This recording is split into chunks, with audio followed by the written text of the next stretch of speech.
Magandang araw po sa inyong lahat, mga minamahal na mga kapatid. Ngayong hapon ay gagawa po ako ng isang video presentation kaugnay sa tema na pinag-aralan po namin noong nakalipas na Sunday doon sa Antipolo. Last Sunday ay nagkaroon po ng comparative study between us, SDARM, at saka sa SDA. Ako ang tumayo na representative ng ating church, si Brother Bressy Balansag Jr. Siya naman po ang tumayo sa panig ng SDA. At gagawa kami ng bagong presentation dito sapagkat yung presentation noon ay medyo kulang yung mga information na naibigay natin sapagkat under time pressure tayo, maiksi lang po yung time na ibinigay sa presentation ay sa dami ng mga materyales na naihanda ay hindi po natin mai-present doon. Kaya ngayon ay gagawa po tayo ng presentation bit by bit. Ang issue na pinag-usapan po namin na siyang hot issue ngayon o mainit na talakayan sa pagitan ng Seventh-day Adventist at saka ang SDARM ay itong issue na ito.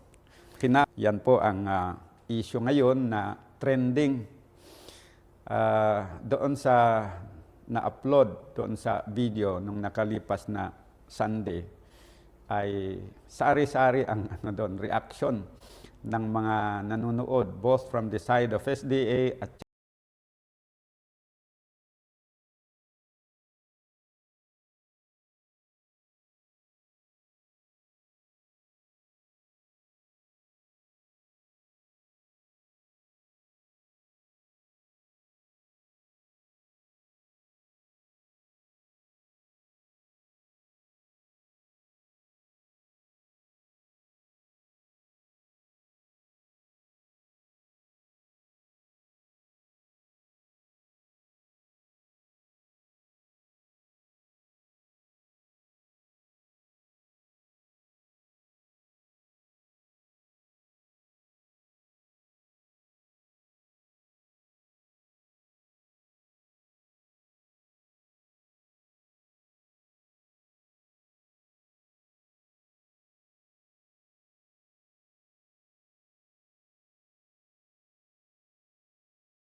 tignan nyo po dito sa ating ginawa na chart.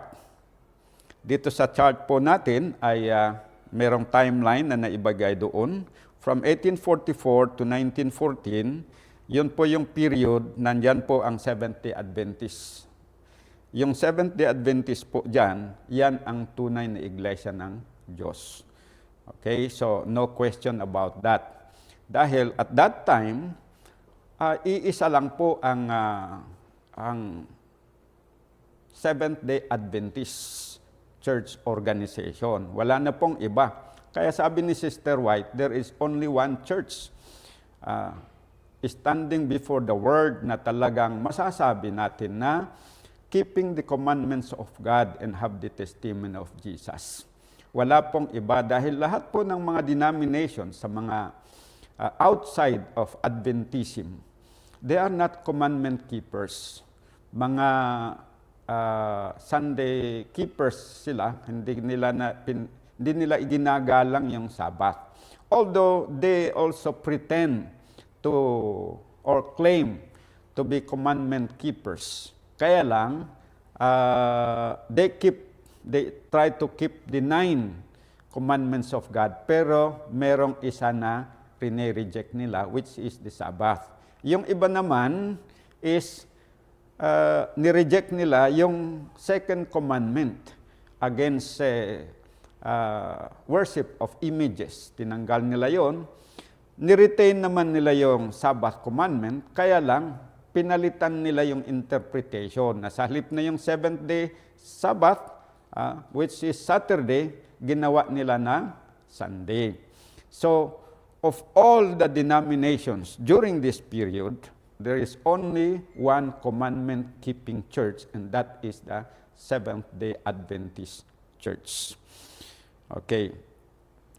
So, hindi po itong church na ito natutuo from 1844 to 1914, hindi po ito yung sinasabihan natin na dapat iwanan. Hindi ito dapat iwanan kasi tutuo ang church ito eh.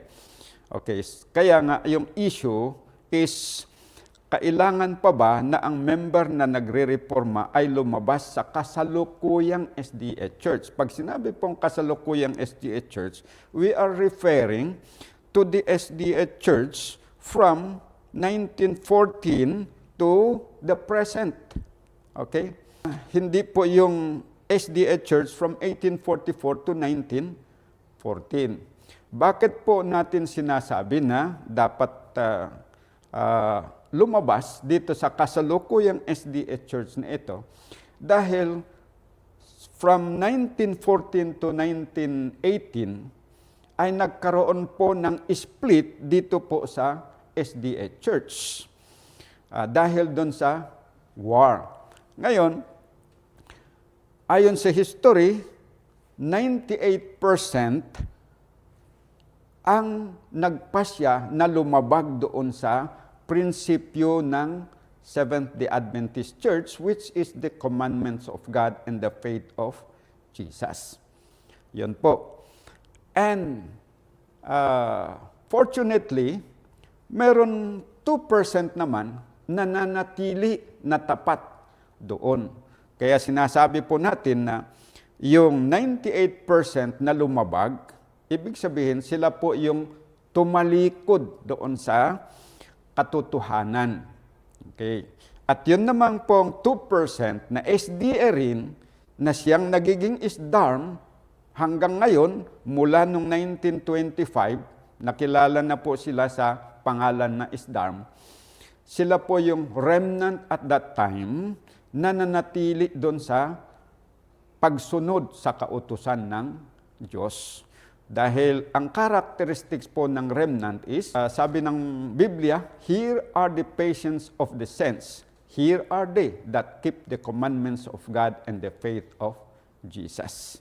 At sabi naman doon sa Revelation 12 verse 17, and the dragon was wroth with the woman and went to make war with the remnant of her seed, which keep the commandments of God and have the testimony of Jesus Christ. So yun po ang palatandaan ng remnant. Dito sa time na ito, because of the crisis, na under pressure, the 98% compromise the truth and tinalikuran nila yung katotohanan. Kaya nga po, mabuti lang sana kung yung tumalikod sila noon is nagsisi sila. Ang problema, tumalikod sila noon, hanggang ngayon ay patuloy pa rin yung kanilang pagtalikod. Wala pong tunay na pagsisisi. Kaya sinasabi natin na ang kasalukuyang SDA Church ay nasa state of apostasy sa ngayon. At dahil po ito ay tumalikod sa katotohanan at ang kalagayan niya sa ngayon ay apostate church, kaya po kalooban ng Diyos na ang mga nagre-reforma dyan sa loob ay lumabas at makianib o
they came to the conviction that they are duty-bound by conscience to defend the country with weapons.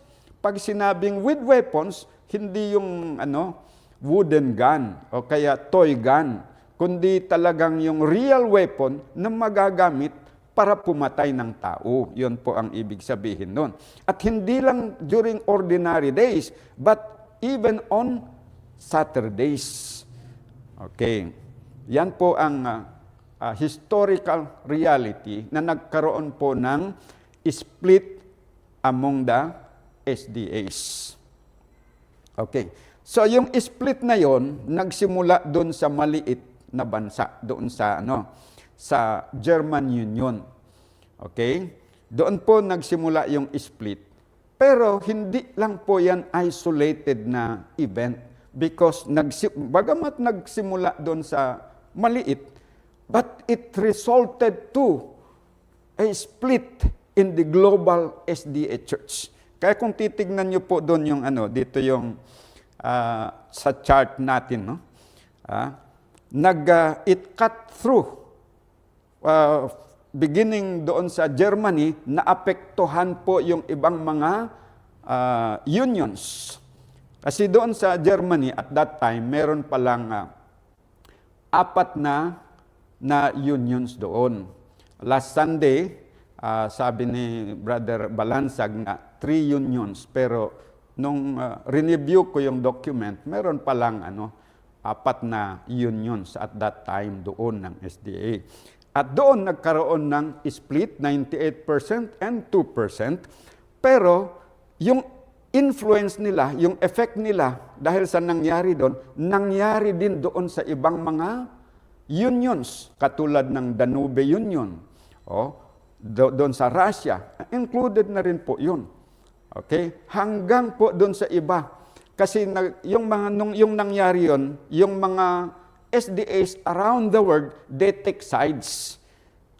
Yung some sympathize with the 2%, some sympathize with the 98%, kaya nagkaroon ng global separation. Yun. Pagdating dito sa Pilipinas, nahati din. Meron ding mga Pilipino na nagsympathize dito at saka sa 2% may nagsympathize sa 98%, kaya nagkaroon din ng separation dito. And the same took place in every country. Kaya ngayon, there are members of the Seventh-day Adventist Reform Movement in more than 120 countries around the world. Okay?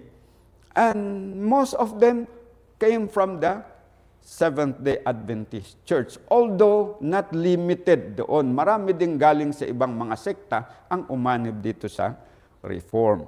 So yung sinasabi na isolated event, it actually eventually resulted to a worldwide separation in the SDA denomination. Okay. So, balik tayo dito sa tanong. Because it is already a real historical fact na nagkaroon nga ng split. Kaya ang tanong, bakit kinakailangan na ang member na nagre-reforma doon sa loob ng SDA ay kailangan lumabas siya doon at lumipat dito sa ISDARM? Yun ngayon ang malaking katanungan. Okay. So, ang reason mga kapatid ay ganito. Kaya kinakailangan na ang member na nagre-reforma ay lumabas sa kasalukuyang SDA Church at umanib sa ISDARM ay sapagkat ito ay tumalikod na noong First World War. Meaning, tumalikod siya sa katotohanan. Okay.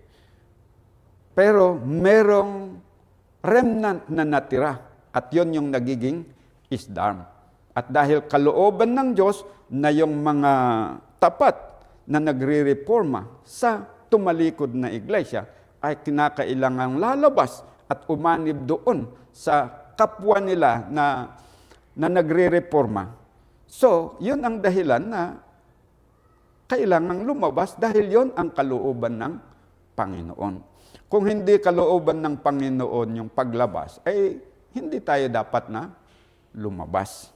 Okay. Pero yon kasi ang kalooban ng Panginoon na yung mga tapat, they should be separated from the unfaithful ones. Meron ngang sinasabi na the same feather flock together. Okay. Ibig sabihin, yung kapwa mga reformador, dapat magkakaisa yan. Okay. Kasi yung reformador at saka yung hindi reformador, hindi mo yan, they will not unite permanently in one place. There will always come a time that a separation is inevitable. Kasi sabi nga ng Amos 3:3, two cannot walk together except they be agreed. Okay. Mabuti lang na hindi ka lalabas kung yung mga kasama mo ay parehas kayo na nagre-reforma. Pero kung kayo lang nakakaunting nagre-reforma, yung iba ay hindi po talaga pwede na manatili kayo, forever na manatili kayo. Time will come. God is going to call you out and join yung doon sa kasama mo na nagre-reforma. Okay? So here is the breakdown of the argument na ginamit po natin noong Sunday for you to be acquainted. Premise number 1, ang kasalukuyang SDA Church ay tumalikod sa katotohanan mula noong First World War. Yun po ang first na premise natin. And then second premise, ang SDARM ang umiiral na remnant church at the present time na dapat aniban ng mga nagre-reforma. And premise number 3, kalooban ng Diyos na ang mga nagre-reforma ay lumabas sa iglesyang tumalikod sa katotohanan at umanib doon sa umiiral na remnant.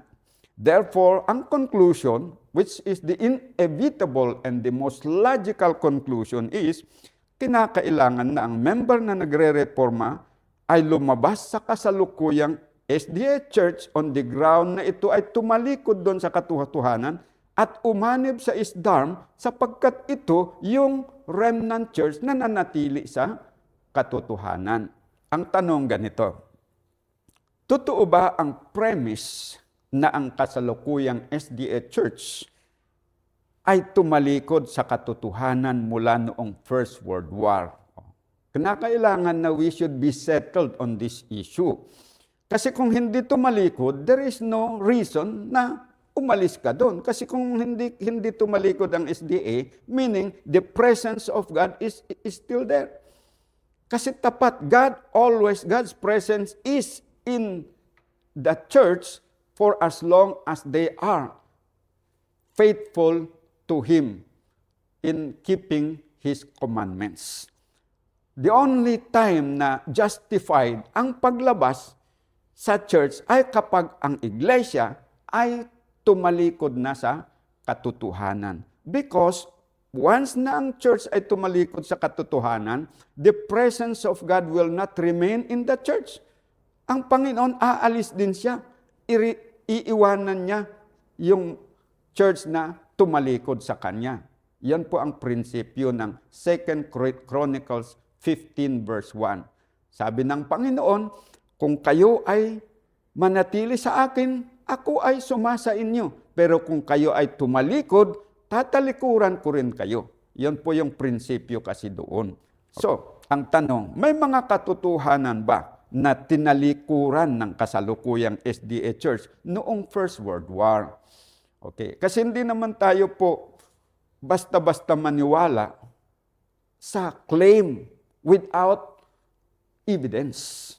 Dapat we should base our faith on evidence. Sabi nga ng Spirit of Prophecy, we have to decide on the weight of evidence.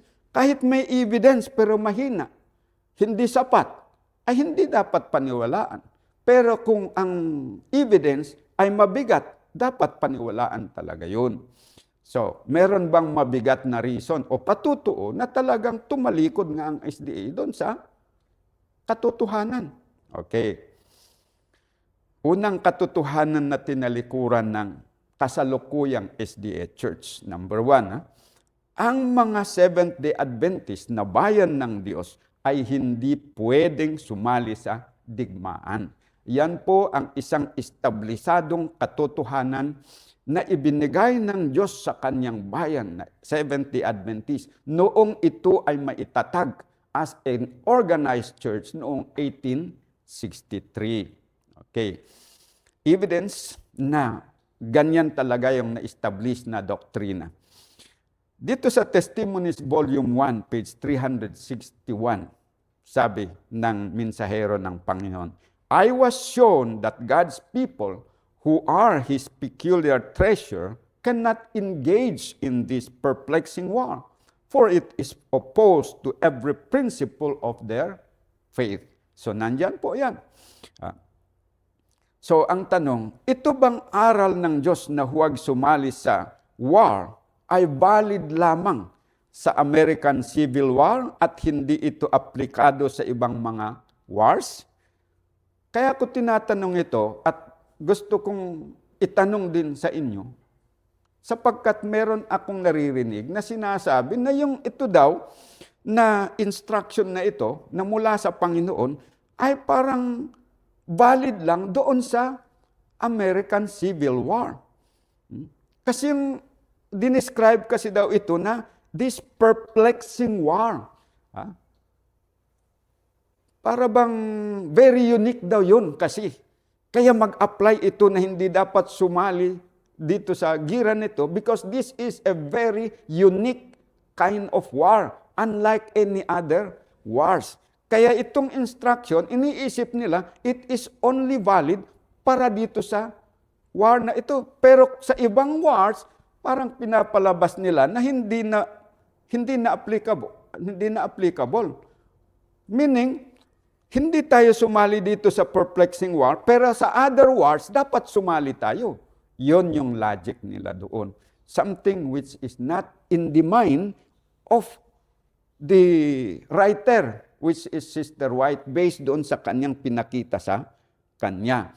And this is not the understanding of the leaders at that time na unang first recipient ng mensahe na ito. Okay, titignan po natin ng ano. Because of this instruction o liwanag mula sa Diyos, ganito ang senaryo noon, yung tinatawag natin na context. Prior to 1863, prior na naibigay itong vision kay Sister White, itong liwanag, 1861, nagkaroon ng American Civil War. Tapos,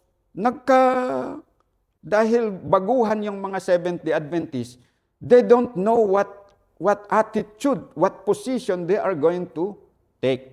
Ngayon, iniisip na, sabi ni James White, okay lang ito, hindi tayo sasali kasi voluntary naman yung enlistment. Pero paano kung magkakaroon ng draft? Ibig sabihin ng draft, kapag pipilitin tayo based on law, na pasalihin ang mga lalaki sa gira.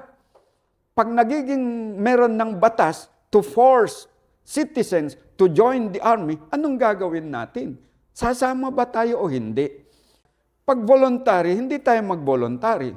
Pero kung merong draft, pwede tayong sumunod. Sabi ng iba, hindi naman pwede yan.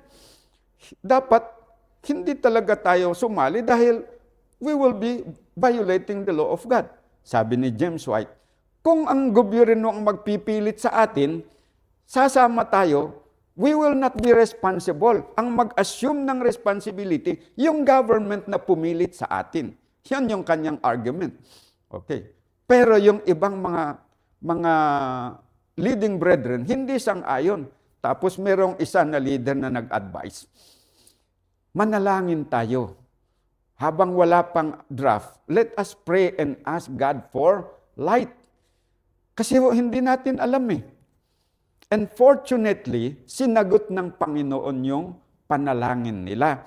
Noong bandang, if I'm not mistaken, by January 1863, nagkaroon si Sister White ng vision tungkol doon sa war.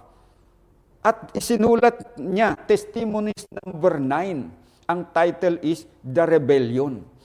Okay. At doon, ang Panginoon nagbigay ng liwanag sa kanya at sinulat niya, yun ang sinasabi niya doon na we cannot engage in this perplexing war. Ngayon, nung dumating yung testimonies number 9 na yon, na-enlighten yung mga kapatid. So yung mga differences of opinion, na-reconcile sila. Ano ang nagpa-reconcile ngayon sa kanila? Yung vision ni Sister White.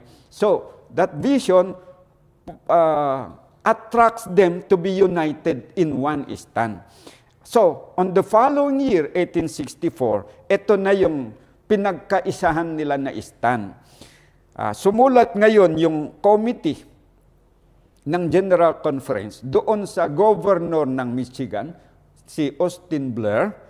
Sabi niya doon, the denomination of Christians calling themselves Seventh-day Adventists, taking the Bible as the rule of faith and practice, are unanimous in their views that its teachings are contrary to the spirit and practice of war.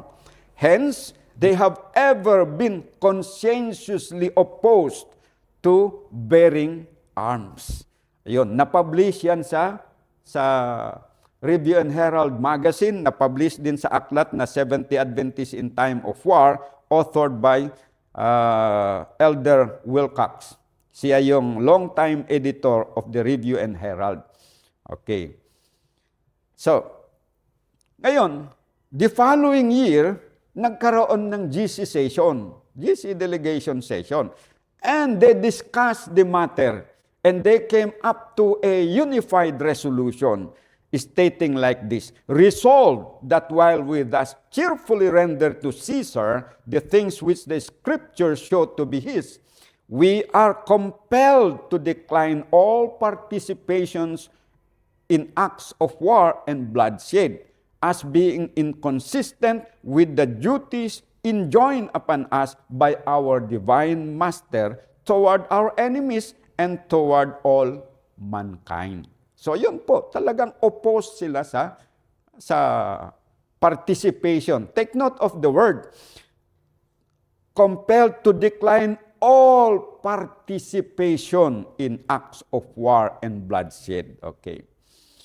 Na-ratify yung talagang nagkaroon na sila ng final na decision. So malinaw po mga kapatid na ang mga Seventh-day Adventists noong panahon na yon ay nagkaroon na po sila ng malinaw na pinagkaisahan na position with regards to military service. Na they are compelled, sabi dito, to decline all participation in acts of war and bloodshed.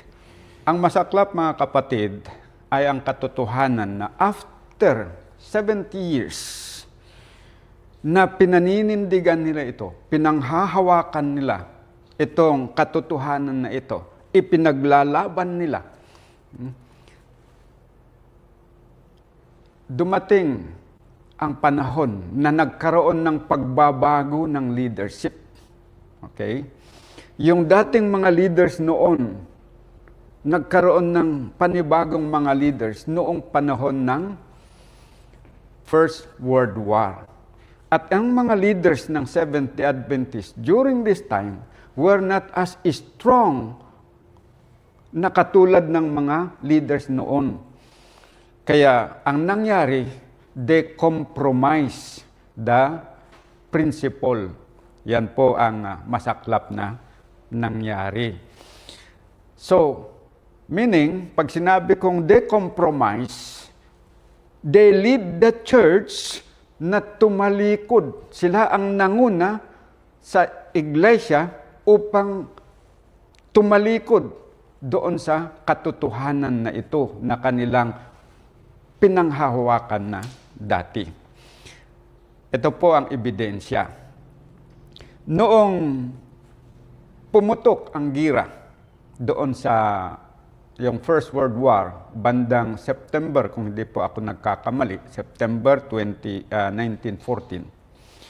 By August 2, ay may circular letter na ipinalabas ang European Division at isiniwalat o ikinalat doon sa mga iba't ibang nasasakupan nila. Okay? Ito po ay resulta ng decision ng Division Council ng Europe. Okay? Hindi po ito decision ng iisang tao. This is a decision of the European Division. Okay? Na ang presidente at that time was Luis Conradi. Okay? Ngayon, ang sumulat dito sa decision ay siyempre yung secretary. But he was writing in the name of the council. Okay, ano ang sabi niya dito na pinaalam doon sa lahat yung kanilang decision? We should do our military duties joyfully whilst we are in service or being called to serve, so that the officers in charge will find in us valiant and true soldiers who are ready to die for their homes, for their army, and our fatherland. Yan po ang kanilang naging desisyon. So, from the position of consensuously opposed to war, nagiging nagiging opposite, nagiging let us do our military duties. Mula doon sa don't, lumipat doon sa do. Yan po ang masaklap na nangyari. Okay. Evidence number 2. Sabi dito sa isang magazine published March 20, 1916.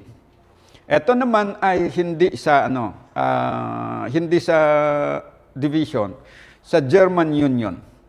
The Conference Committee of the German Union takes the stand that in regard to the bearing of arms or to military duties, it is a civil demand to which the established governments of God are entitled according to 1 Peter 2:13 and 14 and Romans chapter 13 verse 3 to 5.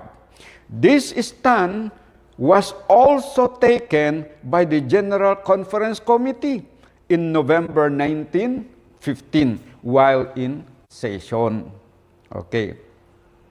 So, ibig sabihin nito, yung position taken by the German Union was the same with the position taken by the General Conference Committee. So meaning to say, they were not acting. Yung mga nasa ibaba sa Europe, they were not acting by themselves. They were taking a position that is the same position taken by the highest office in the church, which is in the General Conference. Malinaw po yun. Ang ginagawa ngayon, mga kapatid, yung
totoong pangyayari.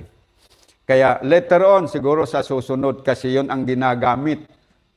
Yun na nga ang ginamit din ni Brother Bresi Balansag noong Sunday na pinagkunan niya ng information. Nung chinek ko yung copy ko sa aklat, doon sa PowerPoint niya, maraming hinango siya doon sa aklat na ito. At yung aklat na ito ni Helmut Kramer, sinagot po yan ng Seventh-day Adventist Reform Movement. At maraming mga punto doon ang inaccurate yung mga pagsasabi niya. Ang problema, yung mga inaccurate information doon, people who are reading, they take it as the truth. Yun, sasabihin mo yung totoo, doon ang panindigan nila na totoo yun. Ayan. So, anyway, nasa tao na yon na magbabasa kung ano ang gusto niyang paniwalaan. But it is our duty to inform the public about what we know is the truth and what we know is misinformation. Kagaya nun, sabi nila, si Helmut Kramer daw is member, ang mataas na opisyal ng Seventh-day Adventist Reform Movement.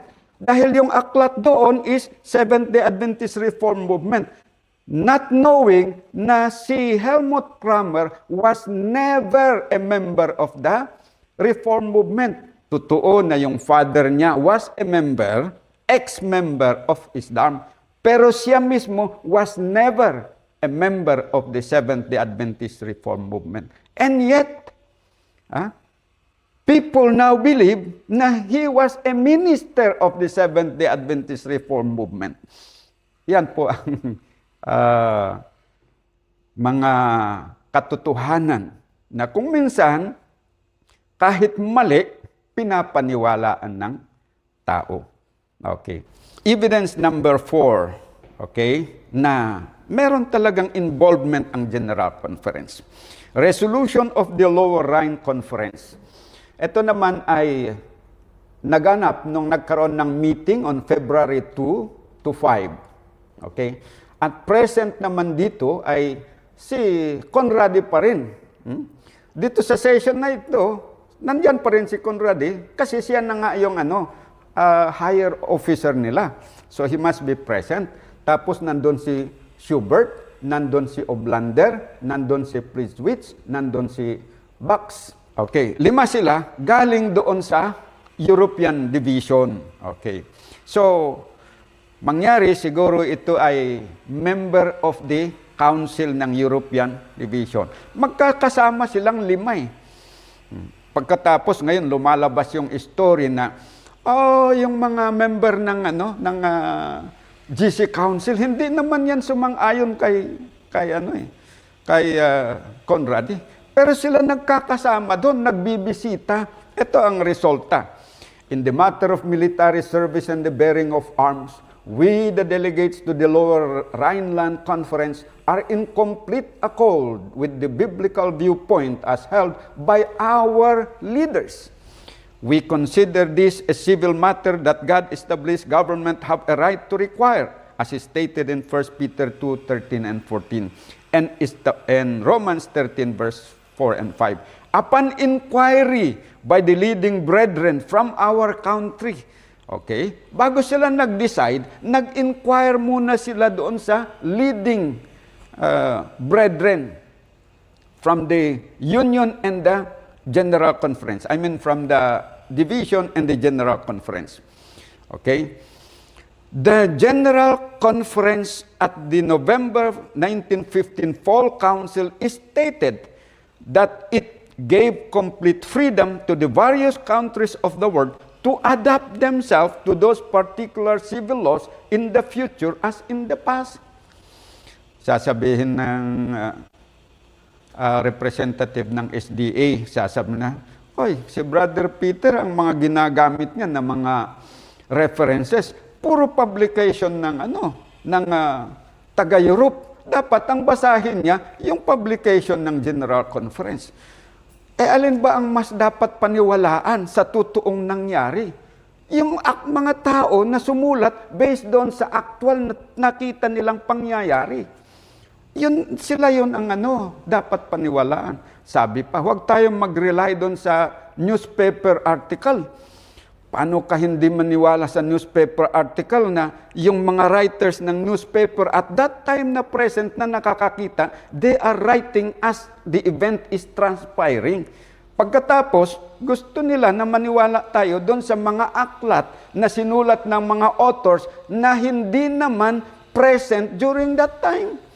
They are later generations, tapos doon daw tayo maniwala. Hindi yung mga actual na naisulat while what is going on is taking place. At yung mga writers ay yung mga tao na eyewitnesses. Hindi po tama yun. Mas credible pa na paniwalaan natin yung newspaper article written in real time kaysa yung mga sinasabi ng authors who live decades after the war. Kung hindi sila nagbigay ng credible reference, paano ka maniwala niyan? Yan po ang titingnan natin, mga kapatid. So, ayon dito, involved po ang General Conference sa apostasy. Yung ginawa ng taga-Europe ay yun din ang decision ng General Conference Committee. Okay. Evidence number 5, declaration of the Romanian leaders. Romanian leaders na yon. Okay lang kung sasabihin natin na galing lang sa sa Germany. Sasabihin natin, baka nadaya lang yan o misinformation. Ito hindi lang sa Germany ang nagsasabi. Mga leaders pa sa Danubian Union. Mga leaders pa doon sa Romania at saka ibang sa mga bansa. Kaya, imposible masasabi natin na parang imbento lang. O chismis lang yan, walang katotohanan.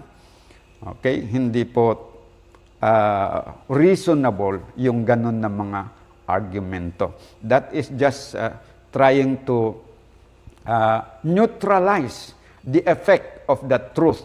Mangyari, ayaw kasing tanggapin, masakit tanggapin talaga na yung kinalalagyan mo na iglesia ay nahulog na. Maintindihan natin yung damdamin ng ating mga kapatid na Seventh-day Adventists. The same way na maintindihan natin yung damdamin ng mga Roman Catholic Church na kapag sinasabi natin na sila ay Babylon, biblically Babylon, di siyempre masakit sa kanila. Ayaw nilang tanggapin. Pero meron naman yung tumatanggap. In the same way sa Seventh-day Adventist, pag sinasabing pinapatunayan yung totoo, ay siyempre masakit. Kaya medyo mahirap tanggapin.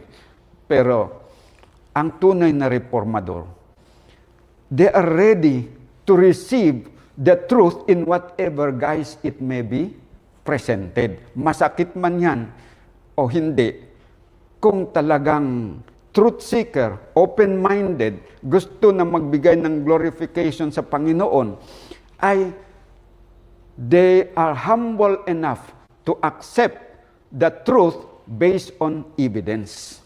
Ayan. Not based on chismis, but based on facts.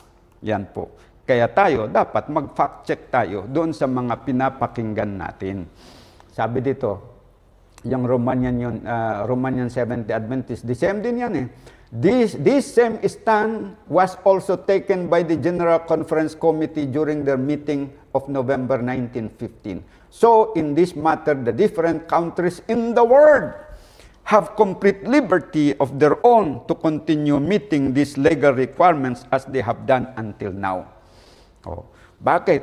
Sapagkat yung circle yung decision ng General Conference Committee that was distributed or relayed to all the unions around the world.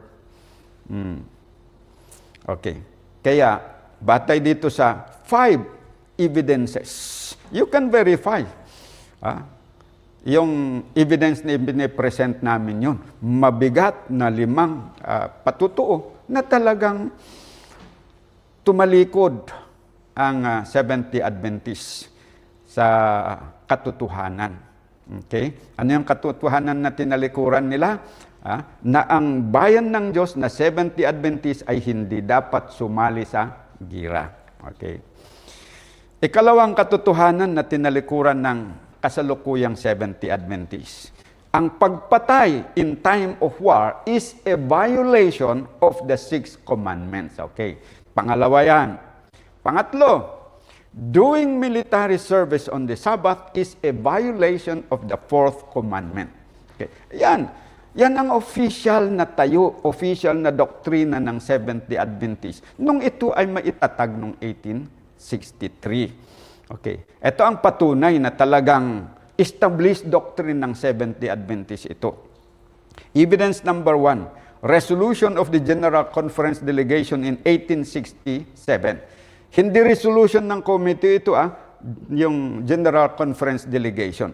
Resolved that it is the judgment of this conference that the bearing of arms or engaging in war is a direct violation of the teachings of our Savior and of the spirit and letter of the law.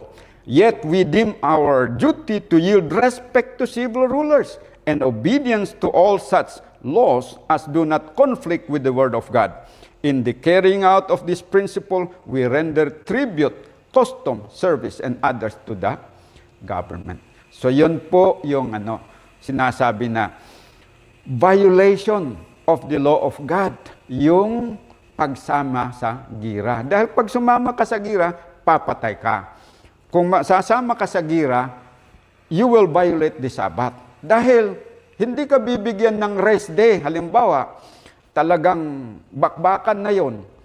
Pipiliin, sasabihin ba, ay, teka muna, ceasefire tayo kasi Sabado ngayon. Walang ceasefire sa Sabat pagkagira, mga kapatid. So you will be forced to do that. Violation yan, kaya hindi nga dapat sumali sa gira ang mga Seventh-day Adventist. Dahil dalawang point ng commandments, ang masasakripisyo yan, mako-compromise talaga yan. Okay, whether we like it or not. Kung ngayon nga na wala nang gira, nagko-compromise na ang maraming mga Seventh-day Adventist, how much more doon sa gira?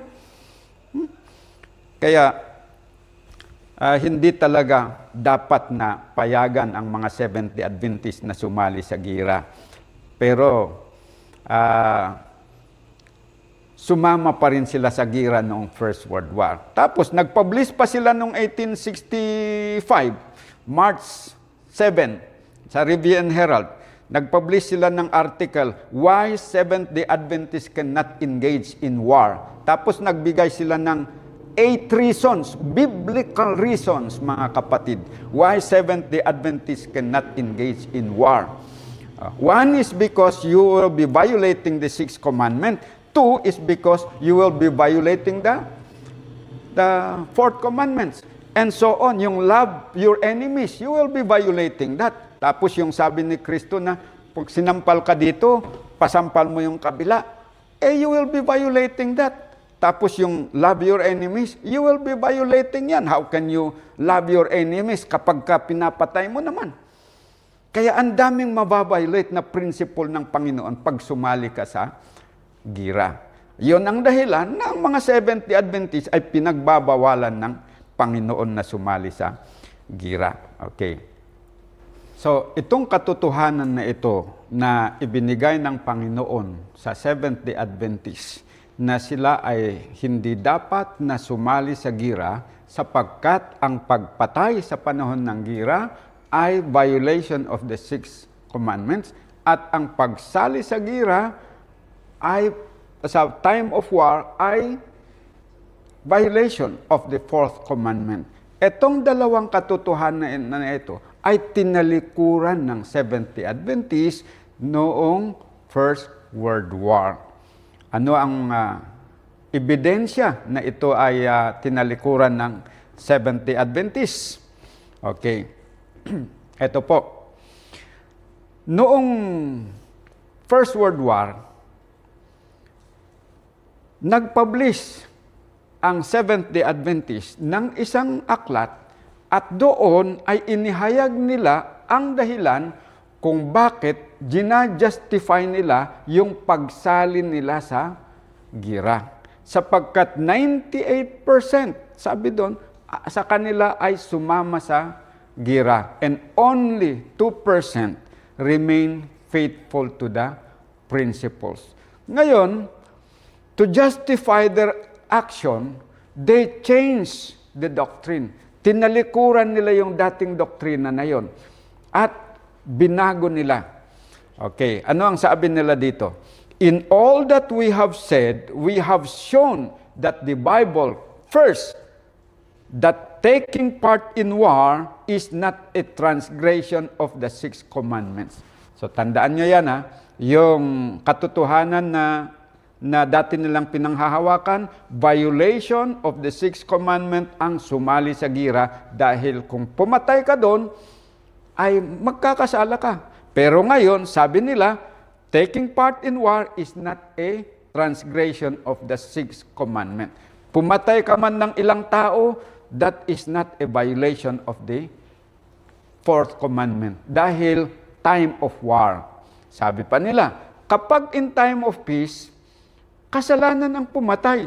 But in time of war, hindi kasalanan. Yan ang kanilang perverted logic. Okay. Second, that doing military service on the Sabbath is not a transgression of the 4th commandment.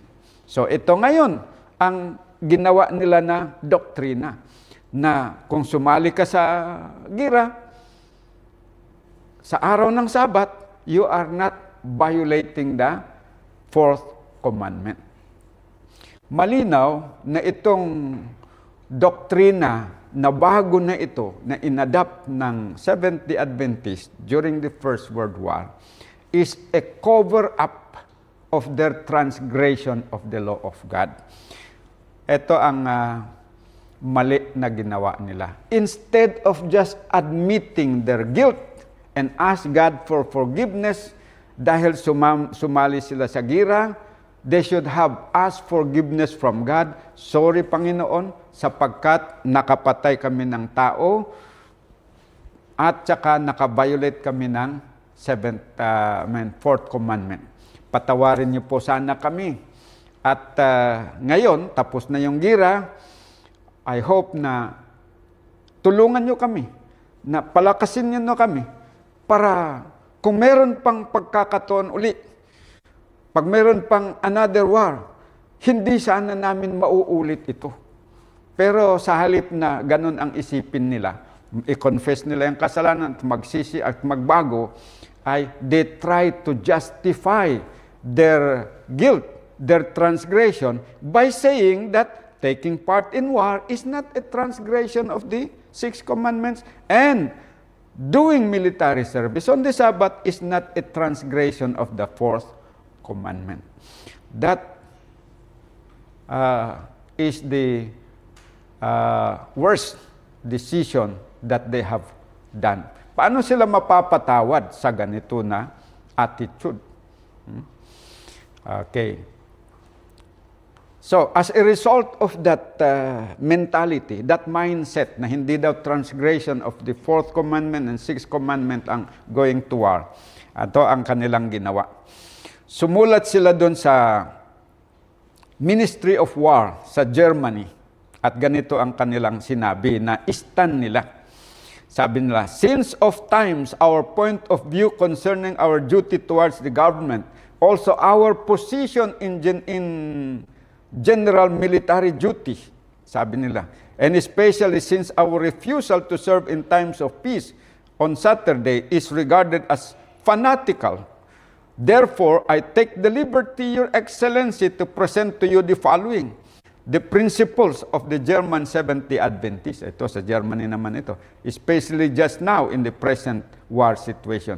While we stand on the foundation of the Holy Scriptures, we seek to fulfill the precept of Christendom, keeping the rest day that God established in the beginning, by endeavoring to put aside all work on that day. Pero ito ang masama. Tama sana yung binanggit sa una eh. Pero ito ang nakasama. Still, in times of stress, we have bound ourselves together in defense of the fatherland. Under these circumstances, we will also bear arms on Saturday. Bakit nila ginawa yun? Because of the idea, yung bagong doktrina na inadapt nila, na it is not a violation of the sixth commandment if you join the war. And it is not a violation of the fourth commandment if you join the war. Regardless kung hindi ka nagpahinga, pumatay ka ng tao, hindi yan violation because wartime. Regular times, violation. Pero in time of war, hindi violation. Yun ang mentality na nakadeceive sa kanila. To abandon the original doctrine. Yan po mga kapatid. So ang tanong, ilan na po ang napag-aralan natin na katotohanan na tinalikuran ng kasalukuyang Seventh-day Adventist? Okay? Na matandaan nyo pa? 3 mga kapatid. 3. Ano yung mga yon? Ang katotohanan na ang mga Seventh-day Adventist na bayan ng Diyos ay hindi dapat sumali sa digmaan as combatant dahil sila ay non-combatant. And their non-combatant is otherwise called consensus objector, na kung minsan tinawag din na pacifist. Dito nagkaroon ng issue nung last Sunday sapagkat may lumabas na idea na yung iba daw yung pacifist at saka iba yung non-combatant. Iba din yung consensus objector. Mabuti na lang na after that is to clarify, siyempre I was actually about to make a public apology na baka nagkamali nga talaga ako sa pagbitaw ng salita na pacifist ang stand ng mga pioneers natin noon. When they say that they are consensually opposed to war. Okay. At dito naman I was severely criticized na hindi daw yon ang position ng Seventh-day Adventist, kundi non-combatant. Which mean, pag non-combatant daw, ibig sabihin ang bawal lang doon is yung pumatay, humawak ng baril. Pero to do other work in the military, not related to killing, direct na killing, ay allowed daw. So pwede. Okay. Pero hindi ko na tinuloy yung binabalak ko na public apology kasi nakita ko na yun palang definition ng non-combatant. Ayon doon sa paglilinaw ni President A.G. Daniels, may mga ideas. One idea of non-combatant is, sabi niya, non-combatant, hindi talaga sasama sa gira kahit ano. Kahit medical man yan o kaya kung ano yan, basta non-participation in war, that is still non-combatant. Ngayon, kung ihambing mo yung definition na yun, that is also one of the definition of pacifist. So yung non-combatant pala at saka pacifist is halos magkaparehas. Okay. Depende doon sa idea. Tapos isa daw na idea ng non-combatant is, okay, you can join any other participation in the war, huwag lang yung pumawak ng baril. That is still non-combatant. Pero sabi niya, another form of non-combatant is pumunta doon sa pumunta pa rin na nakipagbakbakan, and yet that is still non-combatancy. Pero pinayagan pa rin nila yung ganon. Ibig sabihin, kahit anong idea ng non-combatant hindi sumama sa gira whatsoever, non-combatant pa rin daw yun. Sumama sa gira, huwag lang humawak ng baril at pumatay, non-combatant pa rin. Sumama sa gira, kahit humawak ng baril, pumatay pa, non-combatant pa rin. Ganon yung pinopromote nila na klase ng non-combatancy Noong First World War. Sinong nagpaliwanag yan? Si A.J. Daniels. Mababasa yan sa kanyang paliwanag doon sa booklet na protocol. Yon ang paglilinaw niya doon sa panahon ng meeting. That should be a reconciliation meeting between doon na mga na-disfellowship at saka yung nag-disfellowship na mga leaders. Siya mismo ang nag-define kung ano yung non-combatant doon na iba't ibang klase. Ibig sabihin, their idea of non-combatancy accommodate all kung anong action. Tapos, na-research ko rin yung pacifist. Yung pacifist, meron palang pacifist na iba't ibang level din. May pacifist na pwede ring sumama sa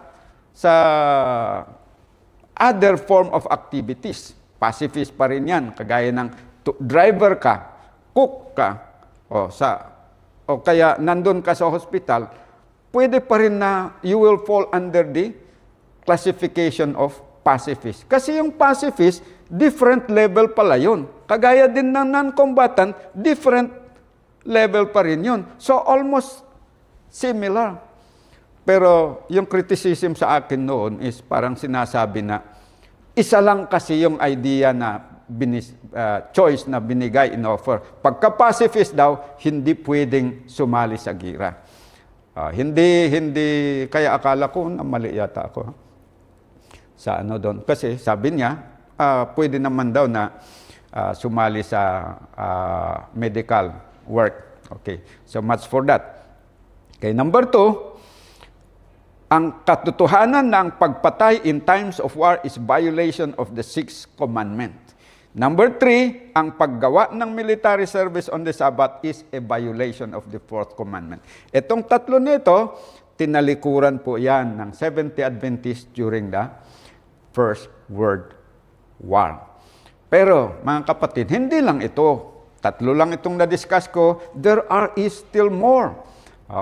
Na hindi ko pa na-present doon.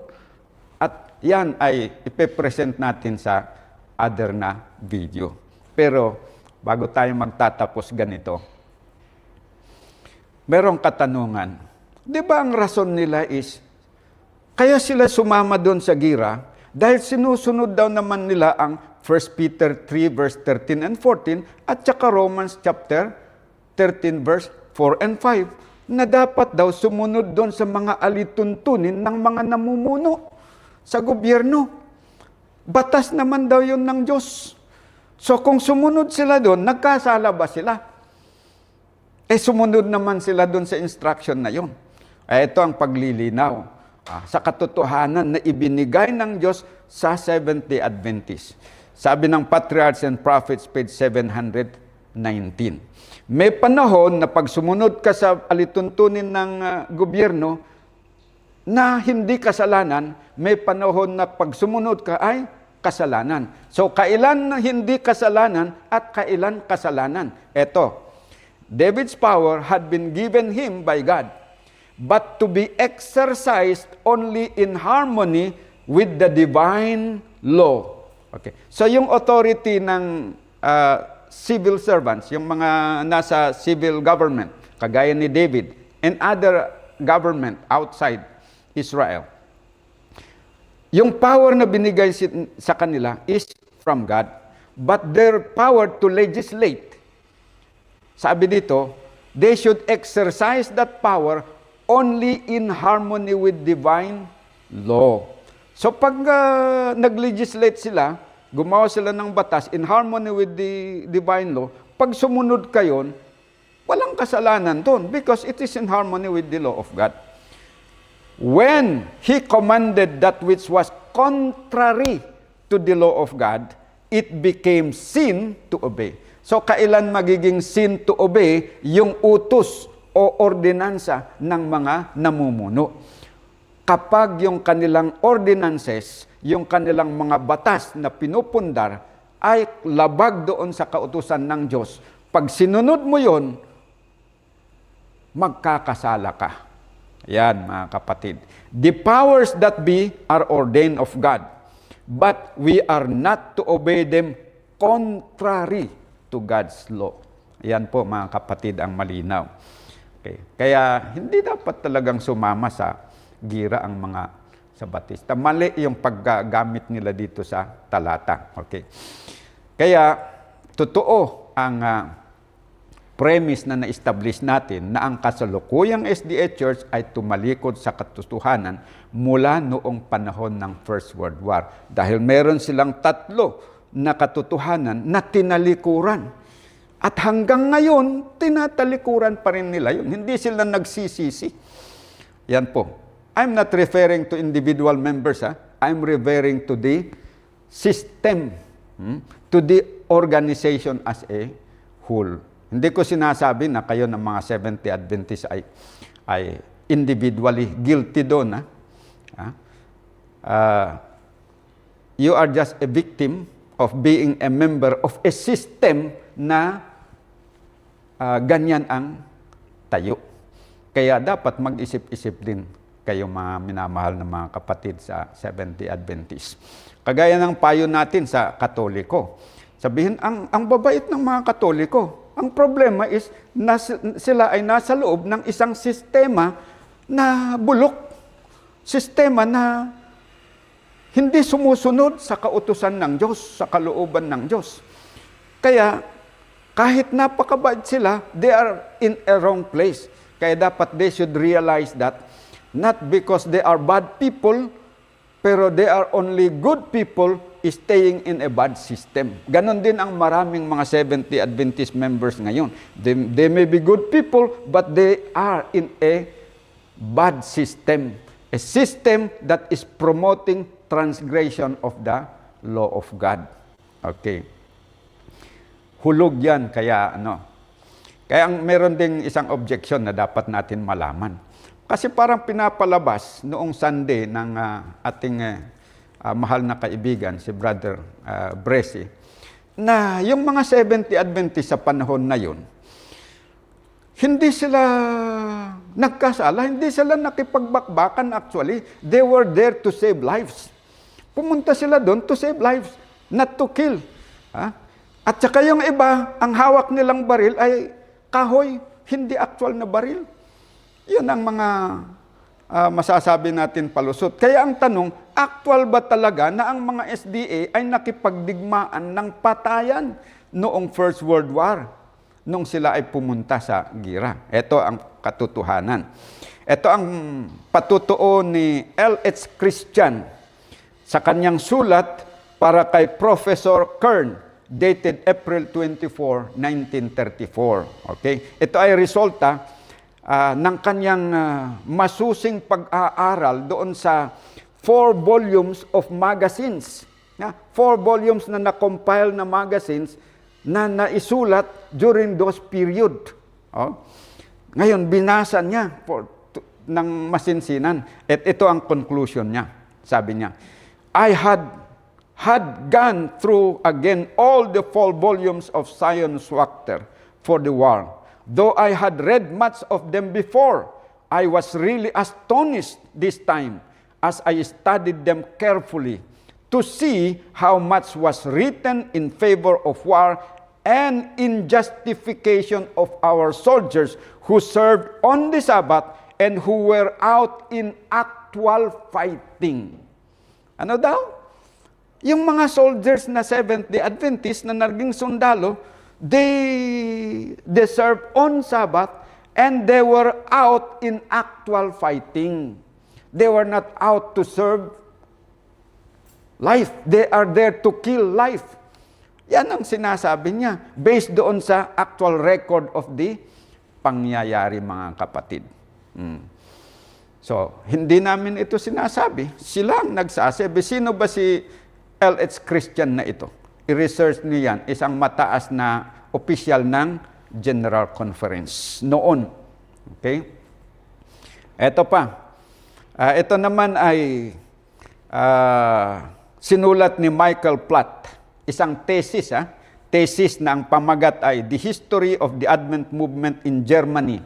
Page 256, 258. Hindi na ito German, Paalala ito kay Brother Balansag, no? Sabi niya, ang reference ko lang daw yung mga publication sa mga Europe, dapat daw magbasa tayo ng mga historical book. Ito, aklat na ito na sinulat ng isang, aywan ko kung master, ito, thesis niya, pang-masteral or pang-doctorate. Okay? The History of the Advent Movement in Germany, sabi dito. In August 1914, Conradi stipulated that under the emergency, the German Adventists could perform military service, bear arms, and work on Sabbath. Okay. This pledge to the German government was a complete reversal of the historic position of the denomination. So, in-acknowledge na reversal talaga yun. An overwhelming majority, tingnan mo overwhelming majority of the members of the church accepted the position of Conradi and Schubert. More than 2,000 Seventh-day Adventists, including scores of missionaries, were among the millions of soldiers in the German army from 1914 to 1918. This number represented about 10% of the total Adventist membership in Germany. Tingnan nyo. That number represents 10% of the total number of membership in Germany. Many, including ministers, kasamang mga ministro, perform combat duty. Ano yan? Yung combat duty ba ay medical yon? They perform combat duty without apparent twinge of conscience. Para bang hindi nako-konsensya sa pagpatay. The action of the religious leaders had made it easy for them to violate their previous conviction.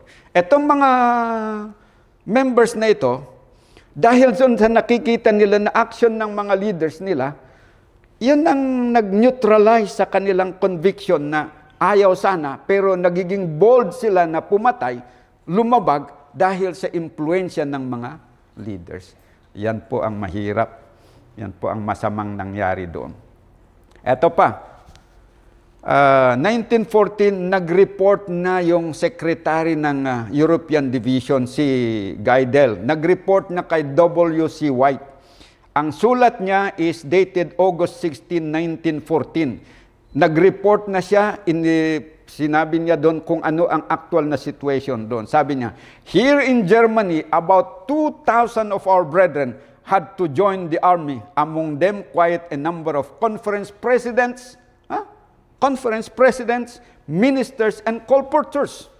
All of our brethren in Hamburg that had to join the army had a special meeting, both elders presiding.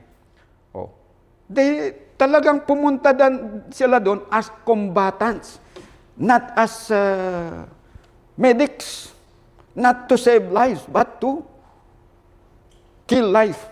Ayan, hindi ito chismis. This is historical record. Okay. So ang tanong, dahil sa ganyan na nangyari, ang tanong ay ganito, ano ba ang patakaran, ang pinapairal ng Diyos kapag ang kanyang bayan o iglesia ay tumalikod sa kanya o sa katotohanan? Ano ang patakaran na sinusunod ng Diyos sa ganitong senaryo na ang kanyang bayan ay tumalikod sa kanya? Okay, ganito. 2 Chronicles 15 verse 2, nabanggit ko na kanina yon. Sabi ng Panginoon, the Lord is with you while ye be with Him. And if ye seek Him, He will be found of you. But if you forsake Him, He will forsake you. Malinaw? Ang Diyos daw ay sumasa atin kapag tayo ay sumasa Kanya, hindi lumalabag. Okay. Pero kung tayo po ay tumalikod sa Kanya, tatalikuran din niya tayo. Yon ang patakaran ng Panginoon. So, ano ang expected na gagawin ng Panginoon doon sa mga tumalikod sa Kanya? Tatalikuran din niya. Okay. So, ganito ang prinsipyo batay dito. May dalawang prinsipyo na involved o naihayag dito sa 2 Chronicles 15. Principle number 1, kapag ang kanyang bayan ay nanatili sa kanya o sa katotohanan ang Diyos ay sumasa kanila. Kaya siyempre, ang mga nagre-reforma, dapat manatili doon sa loob. Saan ka dapat manatili? Sa loob ng iglesia, kapag ang iglesia ay nananatili sa Diyos na sumusunod. Bakit?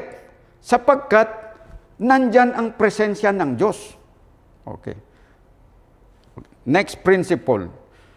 Kapag ang kanyang bayan ay tumalikod sa katotohanan, ang Diyos ay hindi sumasa kanya. Kaya ang mga nagre-reforma ay dapat lumabas sa tumalikod na iglesia dahil ang presensya ng Diyos ay wala na doon. Paano natin alam na ang presensya ng Diyos ay wala doon sa tumalikod? Dahil meron siyang ibinigay na patakaran. Na kapag ang bayan niya ay tumalikod sa kanya, tatalikod din siya. Yun ang patakaran ng Diyos. So kung ganun ang patakaran, yun ang mangyayari. Okay? So, yan po, kung titignan nyo dito sa chart natin, napakalinaw yan. Na yung mga, habang ang iglesia ay nanatiling tapat sa Kanya, sumusunod sa kalooban niya, nandyan ang presensya ng Diyos sa Kanya. Kapag ang Kanyang iglesia ay tumalikod na sa Kanya, tinalikuran na ang katotohanan, ang presensya ng Diyos ay aalis dyan. Okay? Aalis. Kaya, yung mga tapat doon, dapat aalis din. Kung saan ang Diyos, doon siya pupunta. Yun. At paano ngayon yung church na dating iglesia ng Panginoon pero tumalikod? Kung wala na ang presensya ng Panginoon sa kanya dahil siya tumalikod, iglesia pa rin ba ng Diyos yan? Hindi na qualified na magiging iglesia ng Diyos. Okay. Bakit? Kasi ganito yon I-reject kasi ng Panginoon yan. Upward look, page 131. When a church proves unfaithful to the work of the Lord, whatever their position may be, however high and sacred their calling, the Lord cannot no longer work with them. The Lord no longer work with them. Others are then chosen to bear important responsibilities. Ganon po yan. So, dapat maintindihan natin yon. Pagka naging taksil na yung kanyang iglesia, kahit dating iglesia niya, pag tumalikod na yon, tatalikuran din ng Panginoon. At anong gagawin ng Panginoon? Papalitan niya. Para bang nag-hire kayo ng mga karpentero magpatayo ng bahay, hindi gumagawa. Hindi sumusunod sa instruction ninyo. So anong gagawin ninyo? Tanggalin sa trabaho at mag-hire ka ng bago na magpapatuloy. Kasi malulugi ka lang kung patuloy na sinisweldohan mo na hindi naman ginagawa yung dapat gawin niya. Ganon lang yan. Ganon din ang Panginoon. Hindi natin pwede siyang masisi. Yun ang patakaran niya. Kaya maliban dito sa tinatawag natin na God's principle of separation. Yung first na principle, kung ang iglesia ay nanatili sa katotohanan, ang Diyos ay sumasa kanila. Kaya maliban dito sa ating pinag-aralan na God's principle of separation, meron din tinatawag na God's principle of rejection and replacement. Okay, balikan natin yung God's principle of separation. Number 1, kung ang iglesia ay nanatili sa katotohanan, ang Diyos ay sumasa kanila, kaya ang mga reformador ay dapat manatili sa church dahil nandiyan ang presensya ng Diyos. Number 2, kung ang iglesia naman ay tumalikod sa katotohanan, tatalikuran din sila ng Diyos. Kaya ang mga nagre-reforma ay dapat lumabas dahil wala na diyan ang presensya ng Diyos. Now, maliban dito sa principle of separation, ang Diyos ay meron ding tinatawag na principle of rejection and replacement. Yan po ang dapat natin na malaman.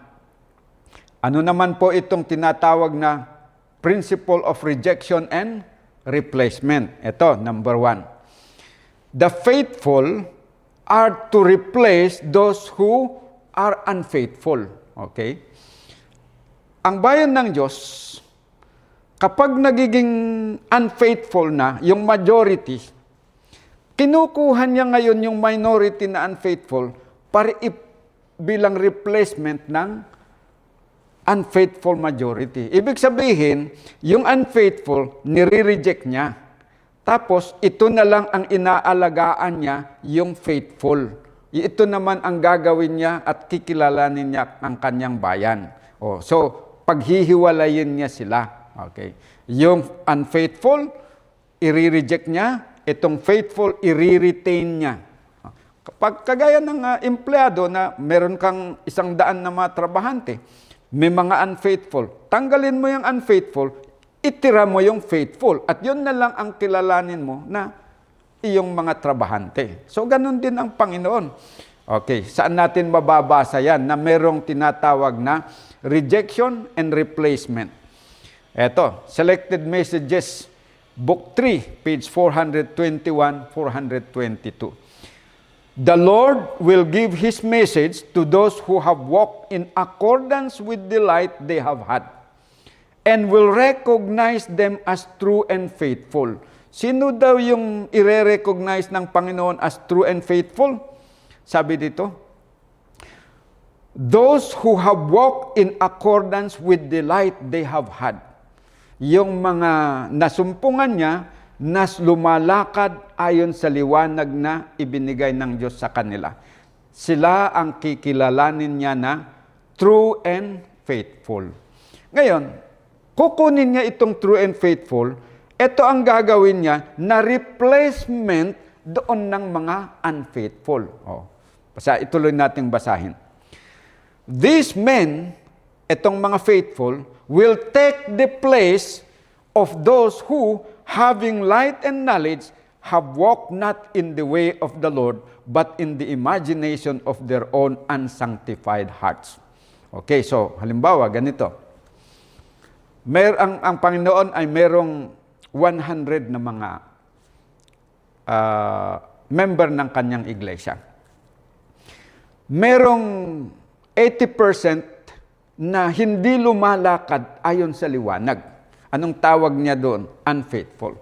Pero merong 10 na lumalakad ayon sa liwanag na natanggap nila sa Panginoon. Sila ang kikilalanin ng Diyos na faithful.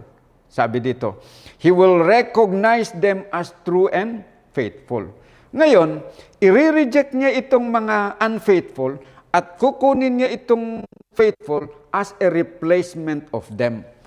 I-retain niya sila.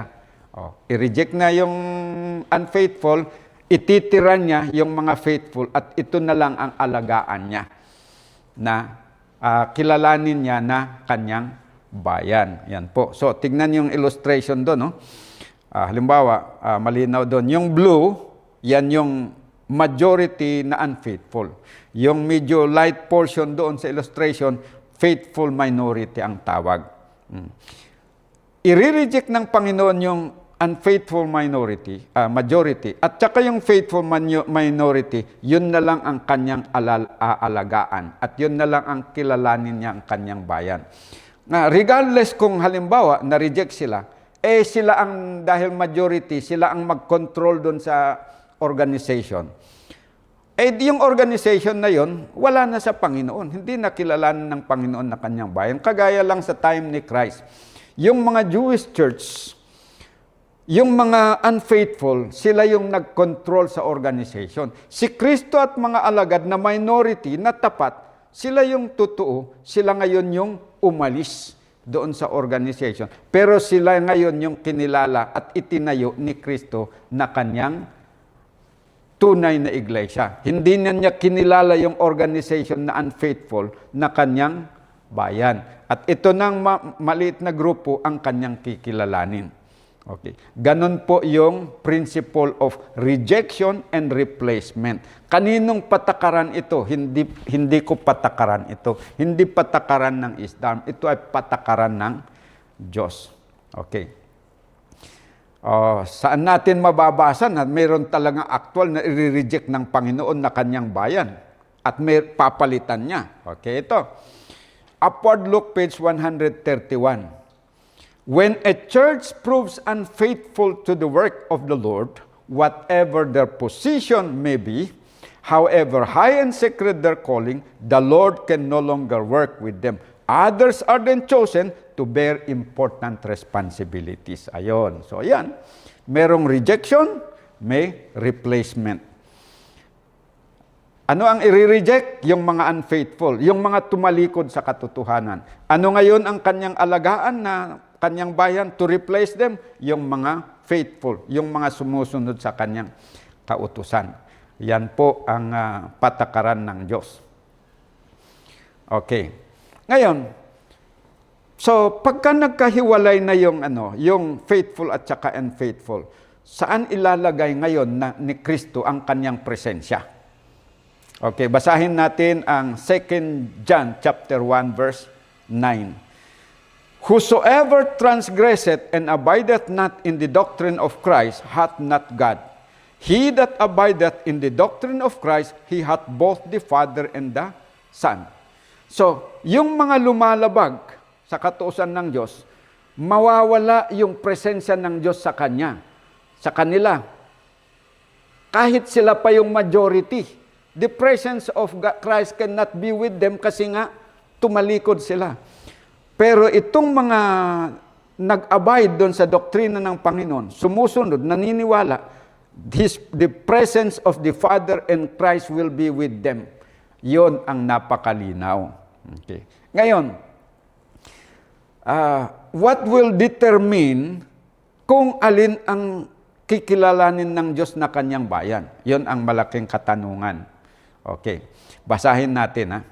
Upward look, page 315. God has a church. Ang Diyos may iglesia. It is not the great cathedral, neither is it the national establishment, neither is it the various denominations. But what is God's church?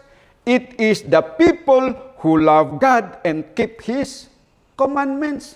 Yun ang church of God.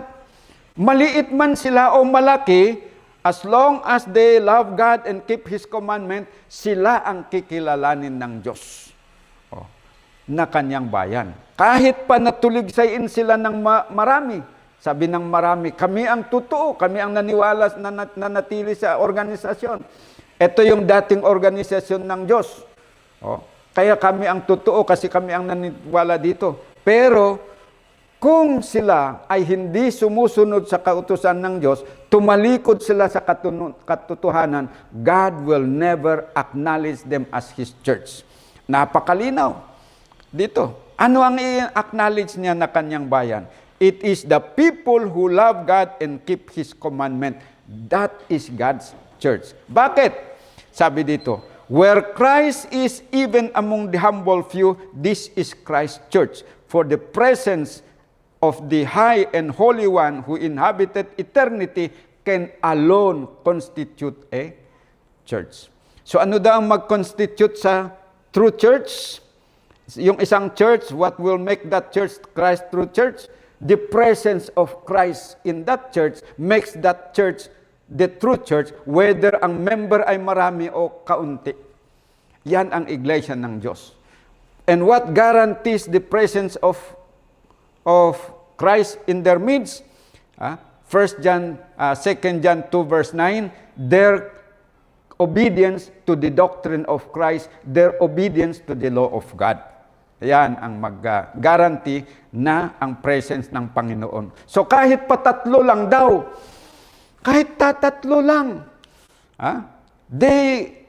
that is God's church as long as sila yung tumayong tapat. Christ's presence is with them and His presence makes them Christ's true church. Kaya yan po ang tandaan natin mga kapatid. Hindi po yung pangalan ang magpaging totoong iglesia sa inyo. Kahit pa napakaganda ang pangalan na gamitin mo. Church of God ang iparehistro mo na pangalan. Church of Christ ang iparehistro mo na pangalan. Christian ang iparehistro mo kasi sabi ng Acts of the Apostles, the name Christian was given by God.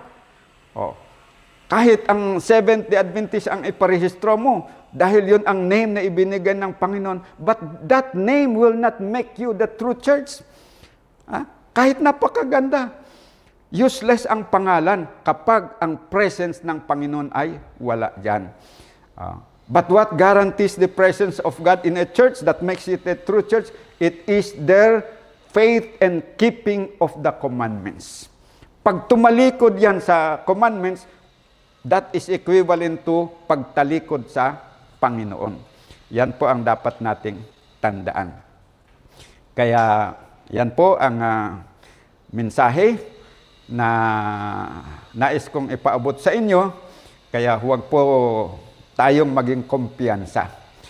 Ang aking appeal sa inyo mga kapatid na mga isdam, napakaganda yung pangalan natin, Seventh-day Adventist Reform Movement. Pero huwag niyong isipin na yung magandang pangalan na yan ang magpaging tunay na iglesia sa atin. Kung tayo na mga membro, hindi tayo sumusunod sa kautusan ng Diyos, we will never be God's true church because the presence of Christ will never be in our midst kapag tayo po ay hindi manatiling tapat sa prinsipyo. And I appeal also to the members of the Seventh-day Adventist Church.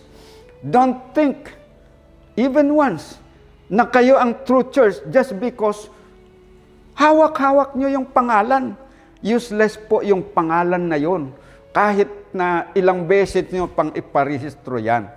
Kung kayo ay hindi sumusunod sa kautusan ng Diyos, napakalinaw ang 2 John 1 verse 9, the presence of the Father and the Son will never be upon a people who are transgressing the commandments of God, who are tumalikod doon sa katotohanan. Hindi po yan magiging iglesia ng Panginoon. Kahit pa yon na panghawakan ninyo na sabihin nyo na kayo ang tunay na iglesia, you will never become the true church for as long as tumalikod kayo sa katotohanan. Kaya, huwag tayong magiging kampante doon. Mag-unite tayo sana dito sa ang tawag dito, sampalataya sa Diyos, pagsunod sa katotohanan, and surely we will have the presence of Christ and we will be recognized by God as true and faithful and His true church here on earth. Maraming salamat po sa inyong pakikinig mga kapatid. Sana po ay pagpalain tayo ng Panginoon.